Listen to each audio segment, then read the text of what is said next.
السلام عليكم ورحمة الله وبركاته. معاكم كابتن خالد. معانا النهاردة أستاذة مي أحمد. زي ما احنا شايفين دلوقتي بنعمل الأبعاد بتاعة العربية علشان نعرف نتحكم في العربية بتاعتنا واحنا ماشيين في وسط الزحمة مع العربيات، أو إن احنا نمشي في قلب طريق مليان عربيات أو مليان ناس، فنقدر إن احنا نتحكم بالعربية بتاعتنا سواء في زاوية الدركسيون، سواء في نظرة المراية، سواء في دوسة البنزين أو الفرامل.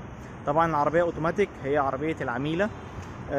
زي ما انتم شايفين هي طلبتني بالاسم، فطبعا كان لازم البي رغبتها، فبالتالي لازم تطلع من تحت ايدي محترفة سواقة. زي ما انتم شايفين دلوقتي معانا استاذة مي بتبدأ ان هي تخش في وش العربية طبعا زي ما بنعمل مع كل المتدربين معانا، وبعدين هنبدأ ان احنا نتدرب نرجع بظهرنا. شايفة القمعين اهم زي ما تقول. يلا بينا.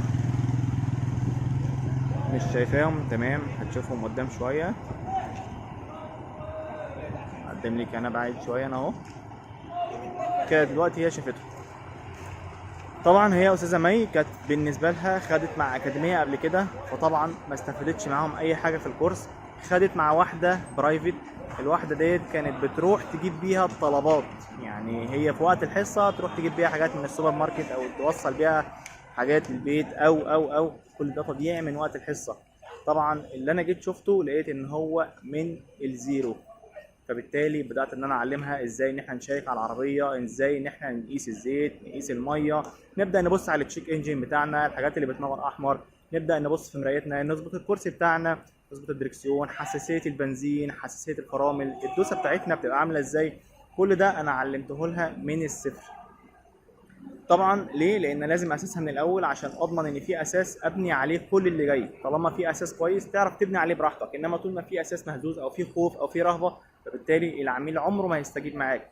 ما ينفعش عشان تفرح العميل او تبسطه او ان انت تبين له ان انت مش بتضيع وقت الحصه تطلعه على الطريق. انت كده بتضره، ما بتنفعوش.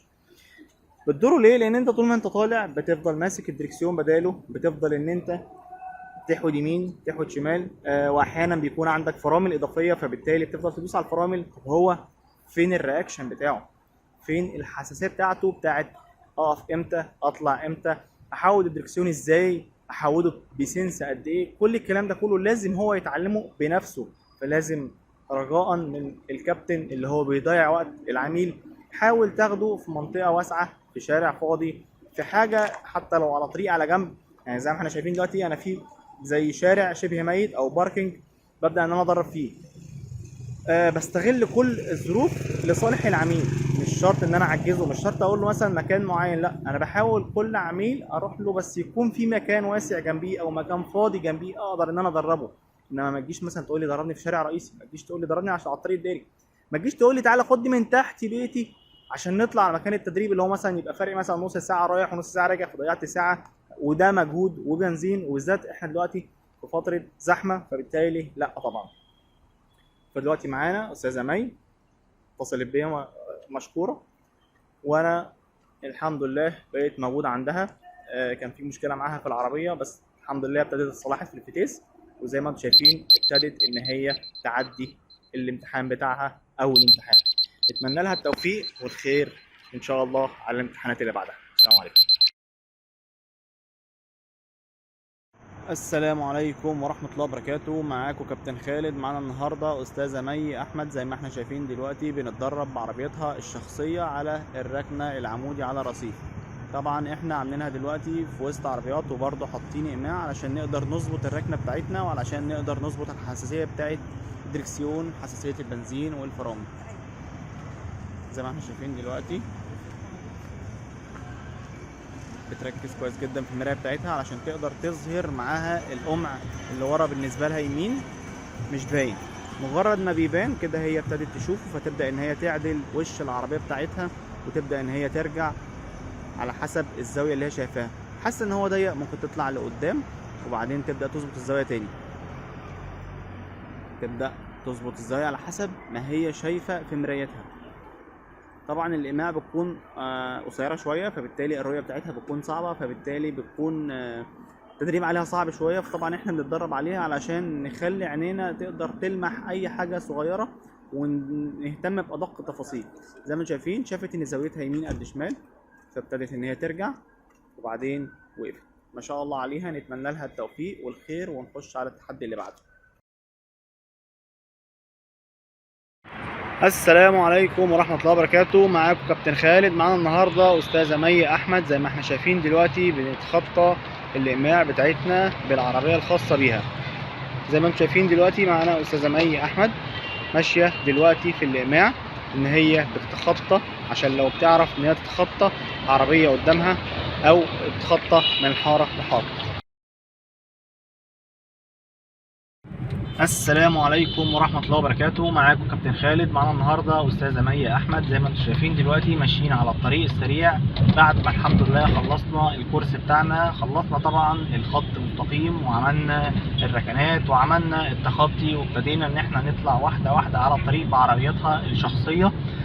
طبعا كانت تجربتها مش كويسة في العربية الشخصية بتاعتها، الله يكون في عونها طبعا، ان هي اشترت عربية من حد زميل ليها او قريبهم، بس ما كشفتش عليها كويس، فبالتالي فضلت فيها فتره كتير في التصليح. فطبعا بنتمنى من اي حد لو هو هيشتري عربيه جديده او مستعمله ان هو يكشف عليها الاول حتى لو كانت من حد قريب. طبعا معانا استاذه مي احمد دلوقتي هتحب تقول الريفيو بتاعها طبعا من غير ما تبص على ناحيه الكاميرا. اتفضلي. بجد يعني لا، ما كنتش متوقعه ان انا هعرف اسوق اصلا. انا جبانه جدا، ويعني كل مرة بقول هغامر وهسوق بخاف جدا يعني. بس لا، الحمد لله الدنيا فرقت معايا كتير، وهو انا سايقة طبعا خايفة شوية، بس لا الحمد لله كنت فين وبقيت فين يعني. فلا الدنيا تمام جدا يعني. التدريب عندنا مختلف عن اللي قبل كده والناس اللي بره؟ جدا بصراحة. موضوع ان انا قبل ما اطلع على الطريق يعني بتمرن كتير وبعرف يعني بظبط الحاجات قبل ما اطلع على الطريق، يعني بيفرق كتير يعني بصراحة. تمام. لان لا يعني ان احنا اتدربنا كتير ان انا اعرف ازاي اتخطى العربيات، وازاي اعرف اعدي بين الاقماع، يعني كأني بعدي بين العربيات. فلا بجد فرق كتير جدا. انا لما طلعت على الطريق ما كنتش خايفة قوي يعني، الحمد لله يعني عرفت خلاص، فاهمة ازاي اعمل كده. طبعا خدتي التجربة بتاعت التدريب دي مع حد قبلينا صح كده؟ بصراحة يعني، فكنا طلعنا على الطريق على طول يعني. من اول مرة؟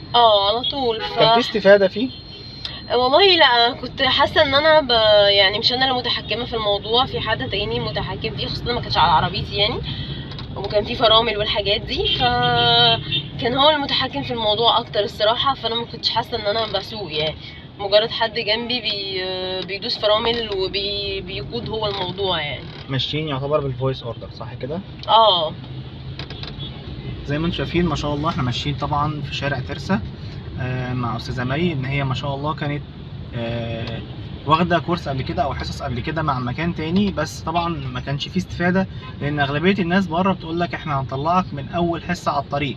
مش معنى ان هو طلعك من اول حصه على الطريق فانت تفرح، لا طبعا انت هو طلعك بس بالفويس اوردر وبالمساعده بتاعته، ويمسك لك الدركسيون ويدوس لك فرامل.